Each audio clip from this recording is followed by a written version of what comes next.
নমস্কার, সাথী দে ইউটিউব চ্যানেলে সবাইকে স্বাগত। আজকের ভিডিও প্রজাতন্ত্র দিবস উপলক্ষে সংক্ষিপ্ত ভাষণ। উপস্থিত সম্মানিত অতিথি, শ্রদ্ধেয় অধ্যক্ষ, উপাধ্যক্ষ, শিক্ষক এবং আমার প্রিয় সহপাঠীবৃন্দ, আপনাদের সবাইকে স্বাগতম। আমি সহেলি, ক্লাস 7-এ পড়ি। প্রথমেই আপনাদের সকলকে জানাই প্রজাতন্ত্র দিবসের আন্তরিক শুভেচ্ছা ও অভিনন্দন।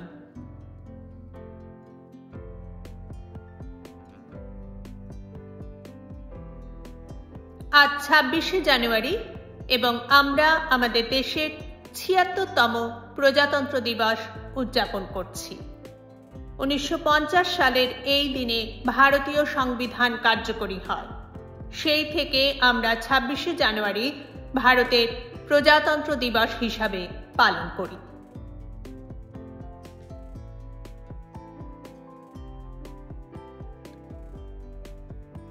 ভারতীয় সংবিধান হল ভারতের সর্বোচ্চ আইন।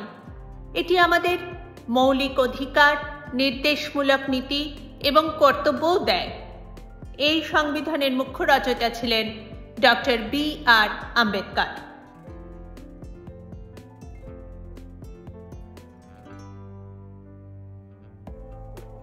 প্রজাতন্ত্র দিবস সারা ভারতে অত্যন্ত গৌরবের সাথে পালিত হয়। নয়াদিল্লিতে ইন্ডিয়া গেটে ভারতের রাষ্ট্রপতি জাতীয় পতাকা উত্তোলন করেন। কেন্দ্রীয় কুচকাওয়াজের অনুষ্ঠানটি হয় নয়াদিল্লির রাজপথে। সামরিক শক্তি প্রদর্শন ছাড়াও অনুষ্ঠানটি ভারতের বৈচিত্র্যময় সংস্কৃতি তুলে ধরে।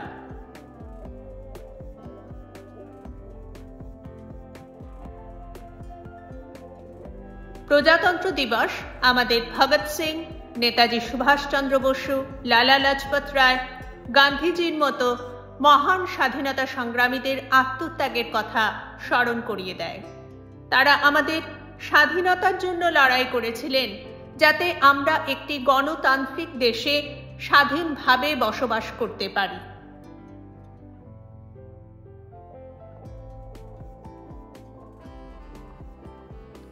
প্রজাতন্ত্র দিবস আমাদেরকে একতাবদ্ধ, দায়িত্বশীল এবং দেশের প্রতি অনুগত হতে শেখায়।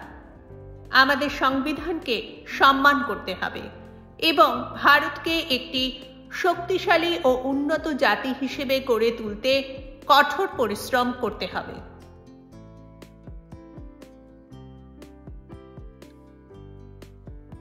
আসুন আমরা আমাদের মাতৃভূমির কাছে সুনাগরিক হওয়ার প্রতিশ্রুতি দিই এবং আমাদের দেশকে গর্বিত করতে আমাদের যথাযথ ভূমিকা পালন করি।